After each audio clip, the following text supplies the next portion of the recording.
కూడా రాజీనామా చేయవలసిన పరిస్థితికి వస్తుందని మాత్రం రైట్. నర్సింగౌడ్ గారు, గౌతమ్ ప్రసాద్ గారు మీరు చెప్పండి. బీఆర్ఎస్ కూడా నిరసనలు సభలు నిర్వహించినటువంటి పరిస్థితి నిన్న కేటీఆర్ గారు.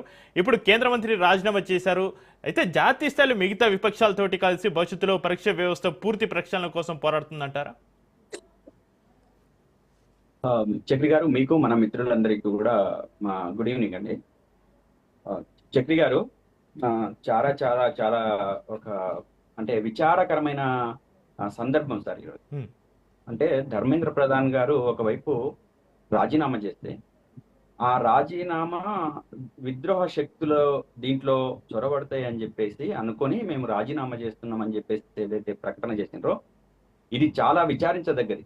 దేశమంతా, దేశ ప్రజలంతా ఇంత జరుగుతుంటే, ఇంత ఘోరాలు, నేరాలు, ఇంత పాపము పుణ్యము అనేది ఏ విచక్షణ లేకుండా ఈరోజు బీజేపీ నాయకులు మాట్లాడుతుంటే చాలా చాలా బాధేస్తుంది.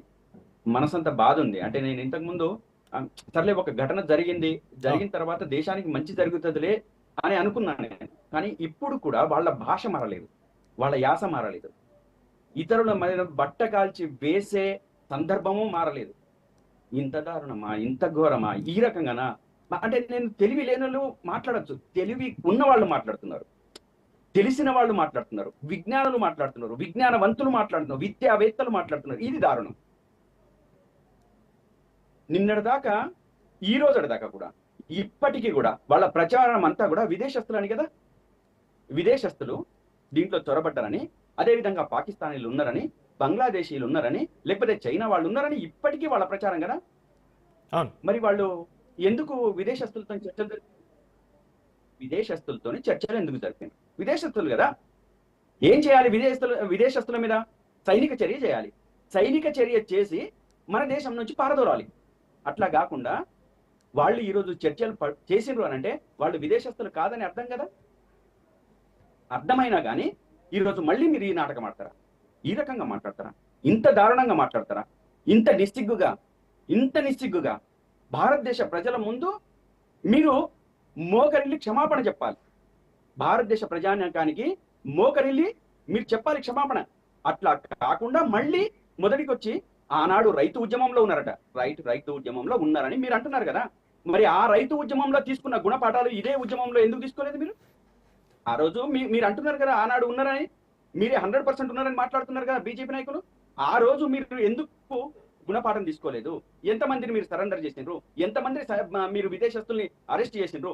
ఎంతమందిని లోపలేసిండ్రు? ఎంతమందిని లోపలేసి ఈరోజు బెయిల్ రాకుండా లేదా వాళ్లకు అంతర్జాతీయంగా పడే శిక్షలు ఏం వేసిండ్రు? ఈ మాటలు బంద్ చేయండి. బీజేపీ వాళ్ళు ఫస్ట్ ఇటువంటి మాటలు బంద్ చేయాలి దయచేసి. ఇది మీరు దేశానికి మంచి చేయట్లేదు. మీరు ఈ మాటలతోనే దేశానికి ద్రోహం చేస్తున్నారు.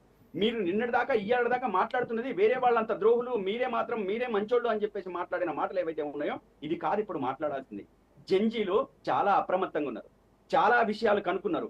ఇందాక నరసయ్య గారు చెప్పినట్టు 40 సంవత్సరాలు కాదు, 19, 20 సంవత్సరాలు వచ్చిన వాళ్ళందరినీ పొల్యూట్ చేసేసి వాళ్ళ మైండ్లన్నింటి తినేసి వాళ్ళ మైండ్లలో మతము, రాజకీయం వైపు నడిపి ఓట్లు వేపించుకున్న వాళ్ళకి ఈ రోజు వాళ్ళకి సమాధానం లేదు. జంజీలందరూ కూడా 19 నుంచి పైబడిన సంవత్సరాలు వాళ్ళంతా ఈ రోజు జంజీలుగా, ఈ రోజు నీట్ ఎగ్జామ్ రాసిన వాళ్ళగా, వన్ నేషన్ వన్ ఎగ్జామ్ అన్నారు కదా.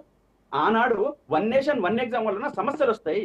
ఏ రాష్ట్రంలో అయితే ఆ రాష్ట్రం వరకే పరిమితమైతే ఏదైనా సమస్య వస్తే, కానీ ఈ రోజు ఒక్క దగ్గర జరిగిన నష్టానికి, ఈ ఒక్క దగ్గర చేసిన పాపానికి మొత్తం దేశమంతా అనుభవించింది కదా. దేశంలో ఉన్న యువత అంతా బాధపడ్డది కదా. దేశంలో ఉన్న యువత అంతా దెబ్బలు తిన్నది కదా. దేశంలో ఉన్న యువకులంతా ఈ రోజు బజారున పడి ఆక్రందనలు, ఆవేదనలు మీకు వినిపించట్లేదా? మీకు బిడ్డలు లేరా? మీరు బిడ్డల్ని కనలేరా? వాళ్ళకి బాధలు, ఈ బాధ మిమ్మల్ని అనిపించట్లేదా?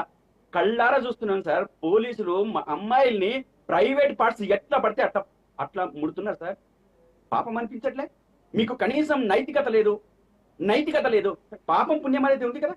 పాపం దేవుడి దగ్గరికి పోయి పాపాలని హరించి వేసినట్లు మొక్కుతారు కదా వీళ్ళు. ఆ పాపం అనిపించట్లేదా వీళ్ళకు? దారుణం అనిపించట్లేదా? అమ్మాయిని అట్లా కొడుతుంటే వెనక నుంచి లాఠీలు బలి గుర్తుతారా సార్? ఇంత దారుణమా సార్? అసలు మీరా మహిళల గురించి మాట్లాడేది బాధేస్తుంది సార్, బాధేస్తుంది. ఈరోజు నిజంగా చెప్పాలంటే మాటలు రావట్లేదు. బీజేపీ వాళ్ళు ఇప్పుడు మాట్లాడుతున్న మాటలు, ఇప్పటిదాకా జరిగింది ఒకటి, ఇప్పుడు జరుగుతున్నది ఒకటి. ఇంత దారుణం ఆ మాటలు. బిడ్డల్ని కన్న వాళ్ళకి తెలుస్తుంది సార్ బాధ. బిడ్డలు పడుతున్న బాధ.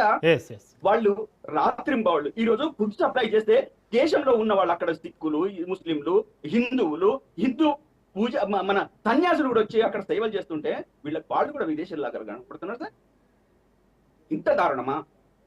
ఇదే గౌతమ్ ప్రసాద్ గారు, నీటి పేపర్ లీకేజ్ ఘటన అనేటువంటిది చాలా దురదృష్టకరమైన అంశము. దానిపైన బీజేపీ అధికారులపైన చర్యలు తీసుకుంటామన్నది, దానికి కట్టుబడి ఉంటామన్నది, దానికి బాధ్యత వహిస్తూ ధర్మేంద్ర ప్రధాన్ కేంద్ర మంత్రి కూడా రాజీనామా చేయడం జరిగింది. ఇంకేం చేయాలంటారు?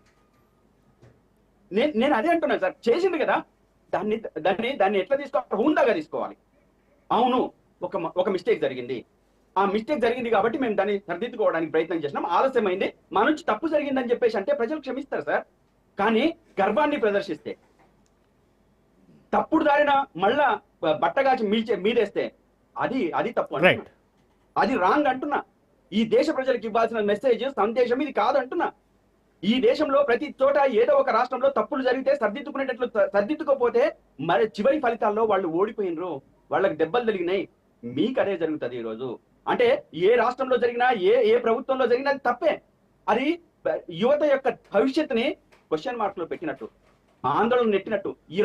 వీళ్ళ దుర్మార్గం కారణంగా, 20